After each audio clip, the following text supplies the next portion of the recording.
ശബരിമല സന്നിധാനത്തെ വനമേഖലകളിൽ കനത്ത മഴ.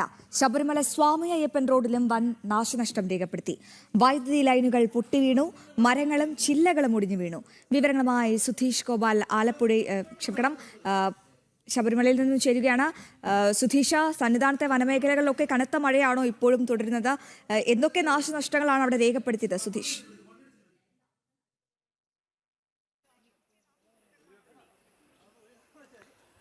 അശ്വതി, ഇന്നലെ രാത്രി മുതൽ ഇന്ന് പുലർച്ചെ വരെയും ശക്തമായ മഴയാണ് വനമേഖലയിലും അതോടൊപ്പം തന്നെ സന്നിധാനത്തുമെല്ലാം തന്നെ ഉണ്ടായിരുന്നത്. അതുകൊണ്ട് തന്നെ വലിയ പ്രയാസമായിരുന്നു അയ്യപ്പന്മാർക്ക് അനുഭവപ്പെട്ടത്.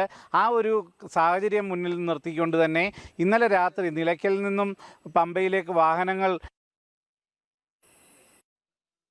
ഉണ്ടായ അനുഭവം ഇന്നലെ രാത്രി ഏതാണ്ട് 12 മണിയോടെ സ്വാമി അയ്യപ്പൻ റോഡിൽ വലിയൊരു മരം കടപുഴകി വീഴുകയും വൈദ്യുതി ലൈനുകൾ പൊട്ടുകയും മറ്റും ചെയ്തിരുന്നു.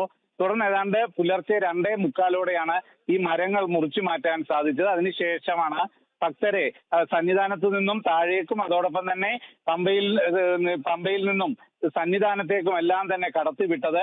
ഇന്ന് രാവിലെ ഏതാണ്ട് 9 മണിയോട് കൂടി മാത്രമാണ് പമ്പയിൽ നിന്ന് സന്നിധാനത്തേക്ക് ഭക്തരെ കടത്തിവിടാൻ സാധിച്ചത്. അത് നിലയ്ക്കൽ നിന്നും രാവിലെ 8 മണിക്കാണ് വാഹനങ്ങൾ കടത്തിവിട്ടു തുടങ്ങിയത്. അത്തരത്തിലായിരുന്നു ക്രമീകരണങ്ങൾ. എന്തുതന്നെയായാലും ഇന്ന് നിറപുത്തരി ദിവസം കൂടിയായിരുന്നു. നിരവധി ഭക്തർ ഇന്നലെ തന്നെ വൈകിട്ട് സന്നിധാനത്തെത്തുകയോ ഇല്ല ഇന്ന് പുലർച്ചയോടെ എത്തി നിറപുത്തരി കണ്ടു തൊഴുന്നതിന് വേണ്ടി അതിന്റെ പൂജയും പ്രസാദവും വാങ്ങുന്നതിനും എല്ലാം വേണ്ടി എത്തിയിരുന്നെങ്കിലും അവരെല്ലാം നിലയ്ക്കലിൽ കുടുങ്ങിക്കിടക്കുന്ന ഒരു സാഹചര്യമാണ് ഉണ്ടായത്. അതിനുശേഷം ഇന്ന് രാവിലെയും ഈ നിറപുത്തരി പൂജകളൊക്കെ നടക്കുമ്പോഴും ശക്തമായ മഴയായിരുന്നു. എന്നാൽ ഏതാണ്ട് 9 മണിക്ക് ശേഷം മഴ ഒഴിഞ്ഞു നിൽക്കുന്നു എന്നതാണ് ഏറെ ആശ്വാസകരമായ കാര്യം.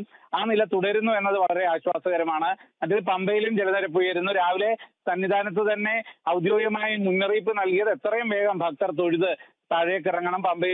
പമ്പയിൽ ക്രമാതീതമായ ജലനിരപ്പ് ഉയരുകയാണ്. ആ ഒരു സാഹചര്യം മുന്നിൽ കണ്ടുകൊണ്ട് എത്രയും വേഗം ഭക്തർ ഒഴിയണം എന്ന ഒരു നിർദ്ദേശമായിരുന്നു നൽകിയിരുന്നത്. എന്നാൽ പിന്നീട് മഴ ഒഴിഞ്ഞു നിന്നത് വലിയ ആശ്വാസകരമാണ് ഇപ്പോൾ നൽകുന്നത്. എന്നാൽ പോലും എപ്പോഴാണ്ട് വീണ്ടും മഴ കനക്കുക എന്നതടക്കമുള്ള കാര്യങ്ങൾ നമുക്ക് പ്രവചിക്കാൻ സാധിക്കാത്ത ഒരു സാഹചര്യം നിലനിൽക്കുന്നു. ഇന്നലെ തന്നെ വലിയ രീതിയിലുള്ള ശക്തമായ മഴ പത്തനംതിട്ടയിൽ ഉണ്ടാവാൻ സാധ്യതയുണ്ടെന്ന മുന്നറിയിപ്പ് ഉണ്ടായിരുന്നു. അതുകൊണ്ട് ആണ് ഇത്രയും നിയന്ത്രണങ്ങളെല്ലാം തന്നെ സ്വീകരിച്ചിരുന്നത്. അത് വളരെ പ്രയോജനകരമായി എന്നത് തന്നെയാണ് എടുത്തു പറയാവുന്നത്. ഇപ്പോഴും ഭക്തർ വന്നുകൊണ്ടിരിക്കുകയാണ്. ഇന്ന് വൈകിട്ട് ഹരിവരാസനത്തോടുകൂടി ഇന്ന് രാത്രിയിൽ നടയടയ്ക്കും. അതിനു മുമ്പ് പരമാവധി ഭക്തർ ഇവിടെ എത്തിപ്പെടുന്നതിനുള്ള ഒരു ശ്രമമാണ് ഇപ്പോൾ നടക്കുന്നത്. അശ്വതി. ശരി സുധീഷ്, വിവരങ്ങൾ വ്യക്തമാണ്. സന്നിധാനത്തെ വനമേഖലകളിൽ കനത്ത മഴ തുടരുകയാണ്. നിലയ്ക്കലിലടക്കം ഭക്തർ കുടുങ്ങിക്കിടക്കുന്ന ഒരു സാഹചര്യം ഉണ്ടായിരുന്നു. എന്തായാലും ഇപ്പോൾ സ്വാമി അയ്യപ്പൻ റോഡിലൊക്കെ വലിയ നാശനഷ്ടം രേഖപ്പെടുത്തിയിട്ടുണ്ട്. ഈ വൈദ്യുതി ലൈനുകൾ അടക്കം പൊട്ടി വീണു, മരങ്ങളും ചില്ലകളും ഒക്കെ ഒടിഞ്ഞു വീണു എന്നുള്ള ഏറ്റവും പ്രധാനപ്പെട്ട വിവരമാണ് ഞങ്ങളുടെ പ്രതിനിധി സുധീഷ് ഗോപാൽ പങ്കുവച്ചത്.